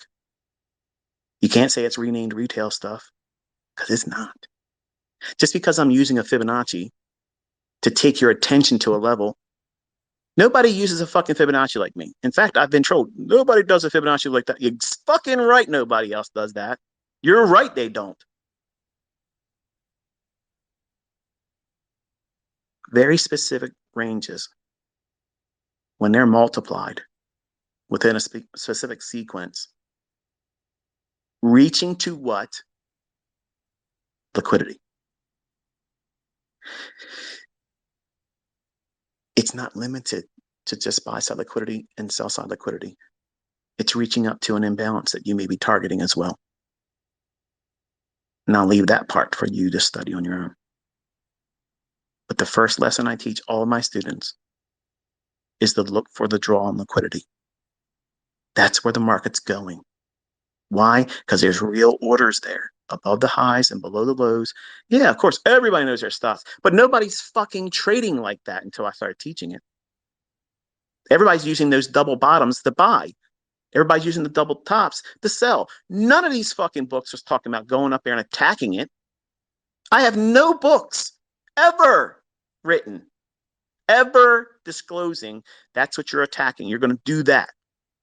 They're all teaching the same regurgitated horseshit. Buy double bottoms. The fuck out of here. I would never buy a double bottom. I would never fucking do that. Never. I would never do that. Despite going back in history and saying, look, here's a double bottom. And I know there's going to be some assholes. Look at this right here. Look at this right here. They didn't trade it, but they're going to show you examples. Look at this double bottom. It moved. It moved here. It moved here. Yeah, that's right. And I'm going to be looking at the trade that formed later on that ran through that motherfucker. I can't trade retail. I can't tolerate it. I can't do it. I can't. Those theories hurt me. They fucking took money from me. I'm not going to fall victim to that horse shit no more. And I'm trying to do my best passionately and not as eloquent as I probably could if I was a more balanced individual, but I can't stay balanced if I'm in a live session like this. Invariably, I'm going to swing back and forth. And I apologize for that for the folks that don't like that. And I'm not a family friendly mentor when I'm in a live capacity like this. I'll lose control of my tongue. And that's the only thing I regret ever once I'm ending these things. And I ask for forgiveness, and I'm asking for forgiveness in front of you right now as the listener. I don't want to talk this way. I don't like that part of me, but I can't control it. I wish I could, but I can't. So you have to take that with the good, filter it.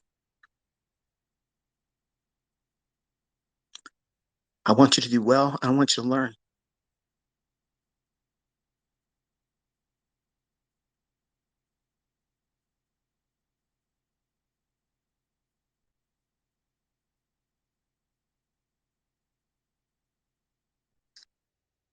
Whether you believe or not, the best thing you can do for me is to pray for me to be able to get through this year, to be effective in teaching what it is I want to teach you, because I'm teaching you live. And I'd be lying if I said I wasn't ashamed of how sometimes I can't control myself.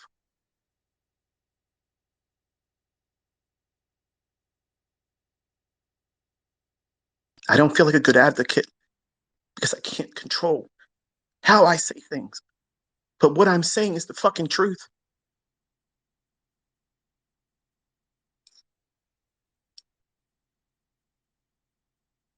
And I would hate for any of you to listen my delivery method, the approach that I'm using, and the frailness of my humanity and my inability to control myself. I would hate for that to be a hindrance in your learning. And that's the reason why I teach with recorded. I've tried to keep that from being a hindrance. But I know this fucking shit. And I can do this. You're seeing it live. And I don't want to be anything but a conduit where you are improved as a speculator, as a trader,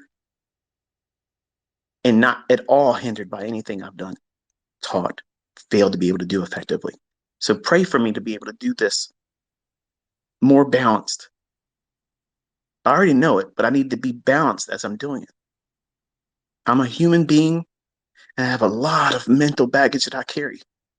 And I wish I didn't have it. It's very hard.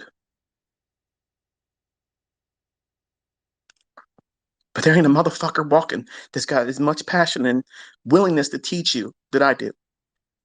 And I just want you to appreciate that because it's wrestling with me all the time.